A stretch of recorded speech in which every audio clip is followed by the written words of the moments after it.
Call your friends back, call your grandma back, call your family members back, and issue a very sincere apology for telling them that the New York Mets are back, because they are anything but after losing 2 of 3 in DC to the Washington Nationals. Welcome back in to another edition of the Bleav in Mets podcast. That is Jack McKessie. I am Chris Schubert, attempting to recap what we saw over the last couple of days and get you ready for a series starting tonight, if you're listening to this on Friday, a 3-game series in Atlanta. Jack, how are you, my friend? Not good. Not good, Chris. I don't know how I'm supposed to feel any other way coming off of a series loss to the Washington Nationals and preparing to head back to Truist Park, the Mets' probably biggest house of horrors around baseball, for another divisional series. The vibes are quite low. Yeah, the vibes are low. The injuries are starting to pile up for this team. They're not playing well. There's a lot that went on over the 3 days in DC. And I guess I just want to share my top line takeaways from this series, and then maybe we can pull on whatever thread interests you the most. But there were 3 main things, at least for me, coming out of this series. The Mets have a major starting pitching problem when Kodai Senga and Sean Manaea are going to give you the starts that they gave you over the last 2 days. It is a serious problem that the Mets were unable to get more than 2 hits against the worst bullpen in the sport. And thirdly, and it's kind of related to thing number 1, David Peterson is the ace the Mets have, but not the ace the Mets need right now. Those are my 3 takeaways, big picture, from this series. And you saw all 3 of those themes over the course of the 3 days. And it's got a team that's 67-60, holding on to a half-game lead over the Cincinnati Reds, who have a 3-game series against the Arizona Diamondbacks. You are in real danger here as a team of slipping out of a playoff spot. And oh, by the way, you're down your starting left fielder. You're down your starting second baseman. Your starting catcher, in the wake of your other starting catcher being out with an injury, is also banged up. So you have a couple of just holes in the lineup. It is bad vibe city population, the New York Mets right now. I don't really know where I want to start with all of that. I just have been so disappointed watching the whole team. I mean, you mentioned kind of the one highlight, the one bright spot being David Peterson in this series, and obviously going through 8 innings and giving up just the 1 run, looking completely dominant, almost complete game shutout 2 against the Nats this year. And then outside of that, it's just, I don't know how, against quite literally the worst bullpen in baseball, and it's not particularly close, you accumulate 2 hits in the last 2 games of the series, both against arguably the Nats' best bullpen arm, their closer Ferrer, and the other thing you said, Sean Manaea and Kodai Senga right now are not giving the Mets the quality starting pitching outings that we expected coming into this season. And it's been a big problem. And I texted you, Chris, before the end of the 3rd game of the series. Like, if there's a 3-game playoff series that started today, like, I trust David Peterson, and then I don't know who I'm handing the ball to on day 2, let alone day 3. Yeah, I was going to bring this up, that you messaged this to me, and part of me assumed you were joking when you said the other 2 names that you put in the text message, but I don't know how much of a joke it really is that the next 2 pitchers you named were the guy that's starting tonight in Nolan McLean, and then you mentioned Brendan Sproat, who hasn't thrown a pitch at the big league level, and I think that says more about the state of the Mets rotation than it does about Brendan Sproat and how good he has been down in the minor leagues. The Mets right now are not getting the quality that they need from Sean Manaea and Kodai Senga. And I think what frustrates me more than anything else is this wasn't the Kodai Senga starts or the Sean Manaea starts where it's bad from the word go. I mean, Sean Manaea through the first 3 innings looked like we were ready to say that's the Sean Manaea that's been missing all season. Sinkers in the top of the zone, sweepers down and in, down and away. And he was excelling through the first 3 innings, racking up a ton of strikeouts, keeping his pitch count low. And again, going to the recipe, the formula that we saw him have last year, which was, I'm going to elevate my sinker. I don't throw it very hard, right? It's going to top out at maybe 93, but I'm going to throw it from such a weird arm angle that it's going to look like it has some rise on it, and it's going to generate some swing and miss. And then I'm going to have that sweeper that I can work off of it that can just have downward break away from me. And it just feels like 75 pitches, 80 pitches, he hits this wall, and he's missing everything up and to his, what would that be? His arm side. That would be towards the first base dugout. He's just missing in that section. He's either hitting batters, or if he's facing a righty, they're just non-competitive pitches. And when he's throwing that sinker in the top part of the strike zone, he's at least keeping it close and he's keeping batters honest. And he wasn't able to do that in the fourth and fifth innings. And then with Kodai Senga, it's I've got such great life on my fastball early, 97. My ghost fork's working. And then all of his breaking stuff just immediately loses its ability to break. And he hangs everything middle. And then he spots a middle fastball to Josh Bell and he sends that into the seats. It's the same things over and over again for both of these guys. It's easy to see where things go wrong because once it starts, once Sean Manaea is missing on the first base side, and once Kodai Senga is hanging those breaking pitches, you know that right now neither of these guys have a way to get things back on the rails. Now, with Manaea, I think it's because he doesn't have a third pitch that he can go to. He's not throwing the changeup at all this year. And for Kodai Senga, I think it's another problem. I think he has too many things that he tries to go to when maybe the ghost fork isn't working. And he's trying to add, what is he trying to add? A sinker this year. He's got that cutter that he works in as well. And he's trying to just add too many things. And when he loses the ghost fork, he just doesn't know where to go. And I think you saw it in this series that both of these guys don't have the one pitch that can get them back on the rails and get them back on track. And it just spirals so quickly. Yeah. I mean, you said it perfectly. I don't have that much to add there. It's just extremely frustrating to watch. It feels like Manaea has never been this season what we hoped he would be coming into the year, especially after how dominant he was after that arm slot tweak he made halfway through last season. And Kodai Senga, since the hamstring injury, has just been not the Kodai Senga that we expected coming into the year or that started the year for with an ERA below 2 for a long time before the injury. So it's impossible to win games when your starters aren't giving you length and the innings they are giving you are completely ineffective by the fourth or fifth inning, like you said. And with Manaea, I'm not trying to give excuses this time of year because it's August. It's time to put up or shut up as a baseball team. But like he does have the loose body in his elbow that clearly is hindering him in some way. And I don't know if that's what's contributing to him hitting this wall and not being able to break through. And specifically, it tends to happen in the fourth inning or around the 60, 70 pitch mark is where he starts to, things start to go off the rails. But with Senga, I don't know what the built-in excuse is. He's back from the hamstring. He's not dealing with the injury that he had last year, right? Remember, he had the mechanical problem because he was trying to work through the shoulder injury. Like, none of that's on the table. He's just not executing. And I expect so much more from him as a starter because we've seen it and we know that he can do it. He did it earlier this year, and they're just not getting it done. And to me, that's the bigger problem.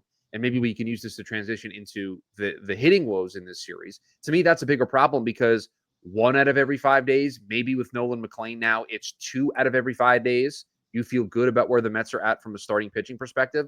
But the other 3 are such watch the game covering your eyes, just peeking through because you're just expecting it to fall apart. And maybe that's a little unfair to Clay Holmes, who's been better. I would say his last start out was good. But you see these guys take the mound, and even if they start well, you're just assuming that the bad is going to happen at some point. And that's a bad place to be when you're allowing the NL East to just slip through your fingers. You're about to let the Reds pass you in the standings for the third and final wild card spot. They just need better from their starters because it doesn't matter how well they're going to hit or how poorly they're going to hit if they can't get the consistency from the starters. So to me, if I was rating the problems right now, what we saw the last 2 days from Manaea and Senga way higher up on my emergency radar than the hitting because the first game of the series, the offense did score 8 runs. So I know that it's in there and it's been in there as of late, where with Manaea and Senga, I'm still waiting. I've been waiting for Manaea since he came back in Kansas City, and I've been waiting for Senga since he came back from the hamstring. I've been waiting long enough where the offense has at least shown me blips of a pulse. Yeah, I'm with you. I think the offensive problem, I truly don't know what to make of their performance against the bullpen in the last 2 games of the series. I literally, it doesn't make sense because they looked fine, at least competent against the starters in all 3 games. You mentioned the 8 runs in the first game. I'm not that worried about that. The Nimmo and McNeil injuries aside, like the offense still looks fine. It's just the starting pitching problem has not resolved itself. And it is such a gut punch every 3 out of every 5 days, seeing a pitcher go through 3 innings of good pitching, and then that it's going to fall apart. Like you have this gut feeling just based off of all that we've seen the last month and a half that things are somehow going to fall apart in the 4th inning or the 5th inning. And outside of David Peterson, it's like, and hopefully Nolan McLean, like you said, you're just not, you might as well turn the TV off after the 4th inning, because as soon as the pitching slips, the game's pretty much over. Yeah, and this is where I can put a little blame on the hitting. There just isn't that fight back that we've seen from this team in the past. And we've mentioned it. They just, when they get knocked down, there just isn't a counterpunch. And when they do show the counterpunch, we're pleasantly surprised by it. It just hasn't been a regular feature of this offense. And I don't really know what to attribute that to, because it's a lot of the same guys that were here last year. And the only major addition is one of the best players on the planet, who, by the way, has been leading the charge offensively for this team most of the year. Their turnaround can sometimes be directly reflected in how good Juan Soto is hitting. And he's just the one hitter who has the numbers that have been backed up all season long. But there just isn't that fight back. And I just don't know what it is. And when they were taking 2 out of 3 from Seattle, when they were winning the first game in this series against Washington, it was all of the things that we've been asking for. Hitting with 2 outs, hitting with runners in scoring position. I mean, they were hitting what, 380 something with runners in scoring position with 2 outs over their last like 7 or 8 games. I mean, they've just been really dialed in with a skill set that had been a major problem for them. And for 2 games against a bullpen that ranks 30th in ERA, 30th in WHIP, 26th in walks per 9, 26th in strikeouts per 9, 29th in hits per 9, 28th in home runs per 9, they had 2 hits. And they weren't even 2 loud hits. Cedric Mullins beat out an infield single in the 9th inning of the second game for one of the 2 hits. So it wasn't like the 2 hits were smoked 115 miles an hour off the bat into extra bases. Lindor hit a single back up the middle. Like they just seem to just go quietly into that good night, and they're too talented. But we've been having this conversation way too often. So your starters, when you give them the lead, are going to give it up. Your batters, when they give you the lead and then they have to fight back, they're unable to come through. And so you basically have to have the game. The game script for the New York Mets right now is exactly what happened on, what was that, Tuesday night with Peterson? Get out to an early lead, have your pitcher, the one guy that you trust, dominate, and never have to be in a close game where you need a big key at bat. Like that's the recipe for the Mets. And I'm sorry, but the Braves are going to be pesky this weekend. Atlanta is always a problem for them, whether it's Turner Field or Truist Park. It has been a problem for them since I've been born. Philly coming up around the corner. That's going to be a problem. 16 of their 25 games in September against teams with a winning record. They're going to play a lot of close games. They're going to have to find a way to battle and be in these games, and they just haven't shown an ability to do that. Yeah, I don't know. It just it's devastating to watch, because it's a team that last year, like the amount of come from behind wins, I just will always remember that last day of the season, not last game, but the second to last game against the Braves in Truist Park, where it's like the Mets had never, like throughout the whole season, been punched in the mouth harder than the comeback the Braves made in the 9th inning and then, or the 8th inning. And then to have Lindor hit that home run, like there hasn't been any semblance of that team being able to battle back. And I mean, this right here, like this is the prime example of the lack of situational clutch, whatever you want to call it, hitting when you're facing a team with that ranks, again, all of those metrics you mentioned, among the worst in baseball. Their ERA is a 5.71 as a team bullpen, and that's improved because of this weekend, which last in the league, last in all of baseball behind the Rockies. Their cumulative FanGraphs WAR negative 0.5, the bottom of baseball, one of 3 teams with a negative bullpen WAR, and you get 2 hits. I kept watching these bullpen pitchers come in for the Nats. Their opponent OPS allowed was like 800 plus, and the Mets weren't able to do anything. It was pitiful. And it wasn't just the hitting, Chris. Like they weren't taking good at bats. They weren't getting on base. They weren't taking walks a lot of the time. It just was, it was a complete meltdown. The second game of the series, where they scored the 3 runs in the 6th after being down 5-1 and started to make a comeback. And I saw a bunch of people mention this on Mets Twitter, and I wholeheartedly agree. If this is last year's team, they win the game. Like they come back and win that game. They start that rally in the 6th, and then they finish the job, and they just didn't do it. And it's those types of games that last year were going the Mets' way, and this year aren't. And it doesn't feel like the Mets can play close games and come out on the other side victorious. Now, I think their record in one-run games this season isn't terrible, but it just doesn't feel like a team that you want in those one-run games. They don't feel like a team that in those one-run games you feel like they have the pedigree to be able to come through with the big hit in the big spot, and they have to have these lopsided games like they did on Tuesday and they did on Sunday night against the Mariners in the finale of the series in Williamsport. Just feels like they can't play close games and expect to win right now because either the pitching is going to give it up because you can't ask the pitcher to pitch in a close game, or the bats aren't going to be able to mount the comeback if they're down 1 or 2 runs in the latter stages. Now, speaking of that, let's talk about the offense because no Jeff McNeil in the lineup tonight as we're recording this podcast. No Brandon Nimmo in the lineup tonight. Again, Luis Torrens isn't in the lineup tonight. And so that means Senger's in there. That means Tyrone Taylor is in there. And it just feels like for a team that is all over the place right now, not the best time to have Tyrone Taylor and Hayden Senger. And listen, I don't want to call these guys out, but those are just 2 holes in the lineup. They're just 2 nothing spots. And Cedric Mullins, since coming here, has been mostly a nothing. So 7, 8, and 9 in the lineup are giving you absolutely nothing. Yep. It feels like exactly how we felt about the offense before the trade deadline. Like, and Right. we talked about it even at the time. Cedric Mullins didn't really feel like much of an offensive upgrade.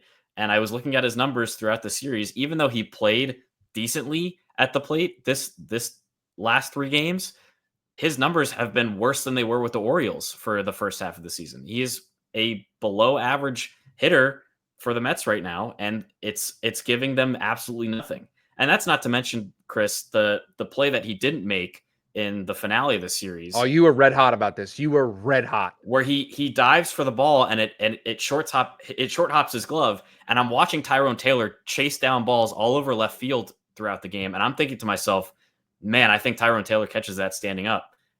And it's just you brought in a guy who is in theory an offensive improvement in center field. He's not that. He's not a defensive improvement. And so now you're looking at a lineup that looks completely feeble with the 7, 8, 9 spots, and apparently with the first 6 spots as soon as a bad bullpen comes in. So I don't know what to make of the whole situation on offense. Well, what do you make of the decision from Carlos Mendoza in this reshuffled lineup that we've seen to have Marte DH and be in the 3 spot?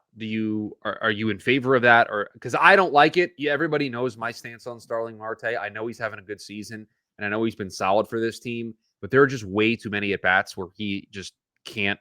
He just stares at 3 pitches and then or stares at 2 and then swings it at 1 outside of the zone.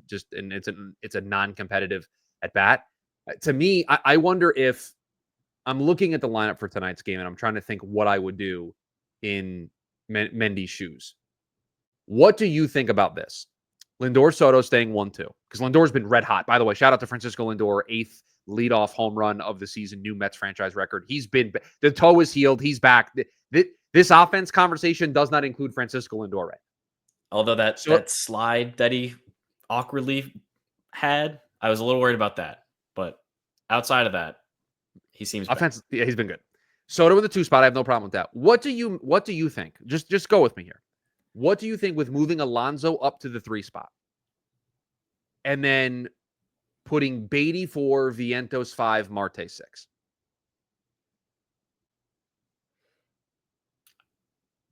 I mean, it's not a solution for the 7, 8, 9 problem. And it's just shuffling deck chairs on what could be considered the Titanic right now for this offense.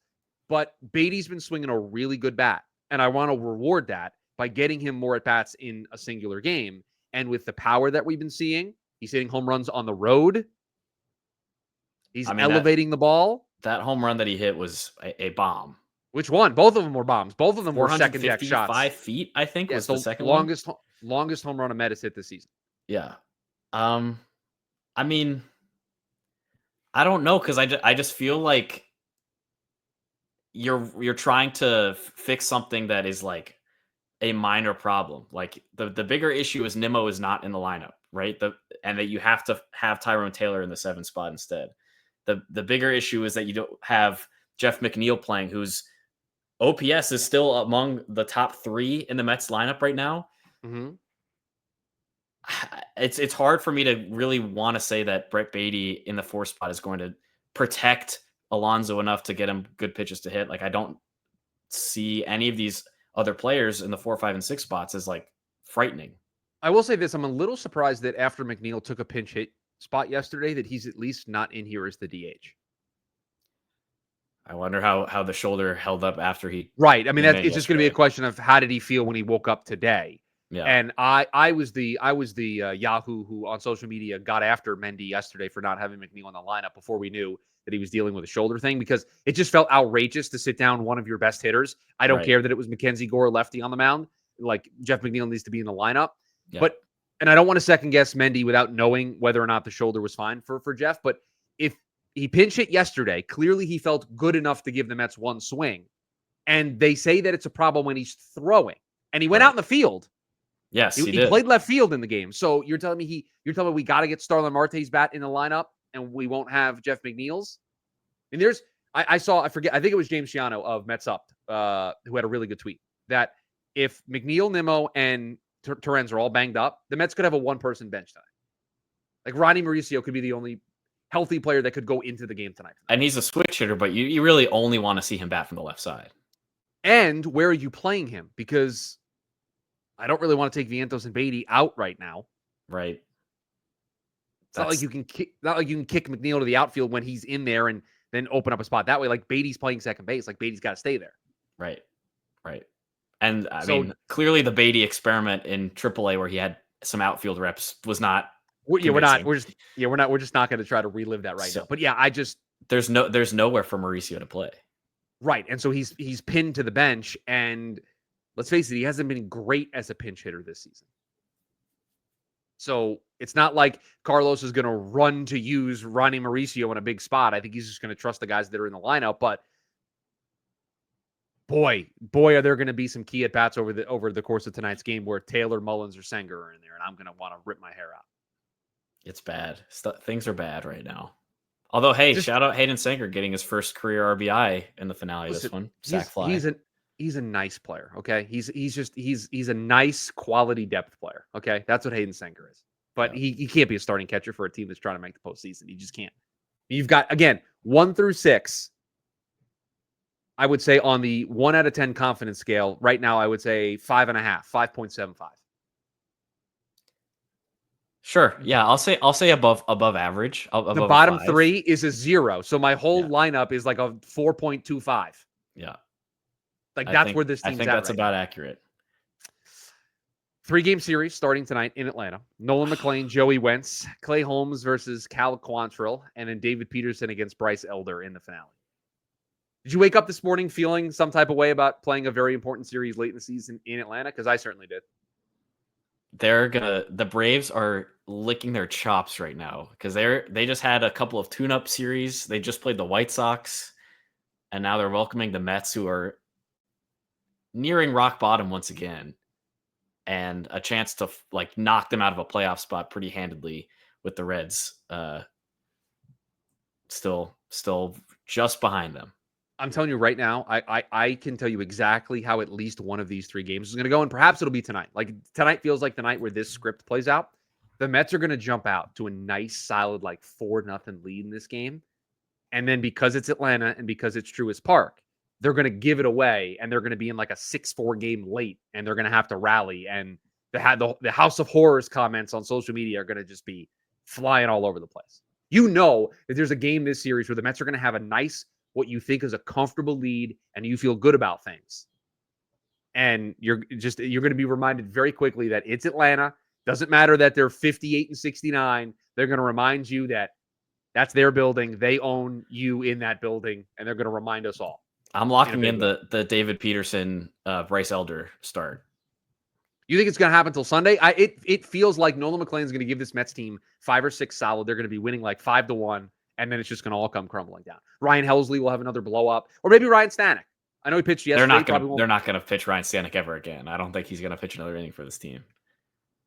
That first game, he gave the solid inning, and I thought to myself, "Oh, he did it. He did it in Washington. He had the solid outing. The bare hand catch on the comebacker. It felt like demons were exercised. I was like, he's back. It's going to be okay." Demons were not exercised. No, that outing yesterday was not very good. Hey, at least Edwin Diaz and Ryan Helsley didn't have to be used this series, so they're fresh and ready to go for tonight's contest. Man, it is bleak. I was so excited to watch the second game of the Nats series, and then even after what happened, like I was still like, okay, got my eye on the mound. The first 3 innings look really good. Man, I'm not excited to watch this series other than watching Nolan McLean again. Yeah, Nolan McLean goes tonight, and will be good to see the follow-up from his first start against Seattle. And I'm really intrigued to see, now that there's some MLB level data and there's some MLB level video footage from him at the big league level, if there are any adjustments that the Braves hitters will make that will force McLean to then play this chess match and readjust. That to me is the exciting thing about tonight, is what McLean's game plan is coming into this series, but also, did the Braves learn anything from doing a deep dive into the Seattle start that they adjust to? I am very worried that the Braves, I think, are a much more disciplined lineup in terms of the strike zone, in terms of taking pitches, especially Sure. like you think of Marcell Ozuna, Ozzy Albies, like those guys are going to take Matt Olson. Those guys are going to take pitches until they walk. And I think Seattle was a little bit more free swinging. He still walked 4 batters in that game. I think the walks could really catch up to him if the Braves were able to lay off some of the breaking stuff. Yeah, that's obviously the concern, is the 4 walks. That was the one kind of blemish on his MLB debut. You can say some of that was because you're amped up, because it's your first big league start. You're doing it at home. You're doing it in the middle of a playoff race, so you can kind of grant some grace in that regard. But I will say this: that sweeper is a pitch he throws for a strike. He doesn't try to throw it as a ball and get them to chase. The curveball, certainly. So I wonder if the adjustment is, hey, the sweeper is going to be my primary breaking ball. It already is anyway. It's already the pitch he throws more than anything else. But I wonder if there's going to be okay, this is what you're going to do. You're going to be patient.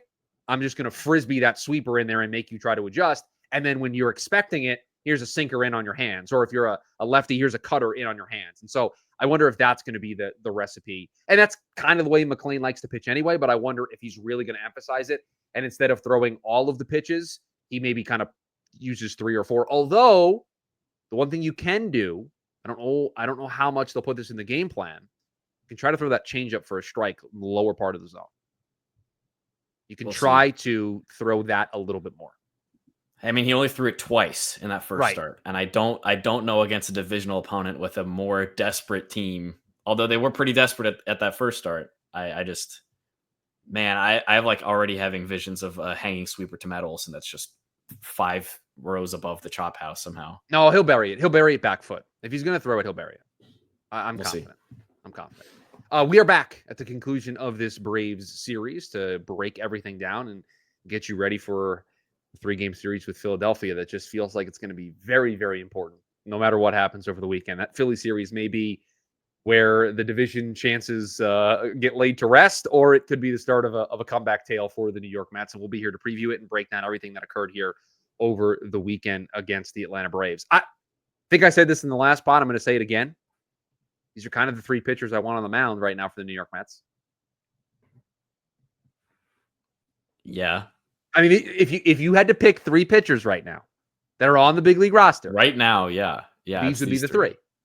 Peterson. And I say that extremely begrudgingly about Clay Holmes.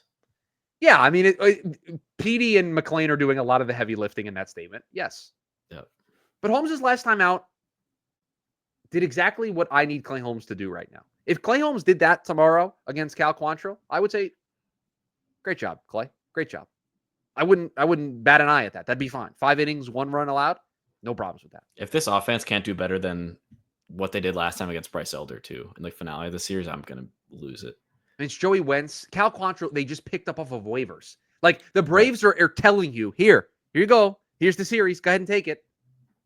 And yet, they lost 2 out of 3 to Washington, a team they should have absolutely rolled over all 3 days. So, who knows what's going to happen? We'll be here to break it all down when it does. Appreciate you listening. Please rate, review, subscribe wherever you get your podcast. You want to see the video version of the program, just search Jack McKessy, McKessy, on YouTube, so you can see the frustration in our faces as we break down this baseball team right now. Enjoy Nolan McLean starting tonight. I know that at least in all of this just frustration, there is some excitement for Nolan McLean tonight. I know that I had it when I woke up today and I knew that he was starting. So, yeah, because I listened to his first start on radio. So I have not seen Nolan McLean. I obviously saw the highlights afterwards, but I haven't sat down had my nice soda with me here and just enjoyed a nice Nolan McLean start. So I'll be excited to do that tonight. Again, YouTube, Jack McKessie, MCKESSY. If you're listening to us in the podcast feed, rate, review, subscribe, share the show with a friend. We greatly do appreciate it. We thank you for joining us. We'll talk to you guys next time. Let's go, Mets. Let's go, Mets.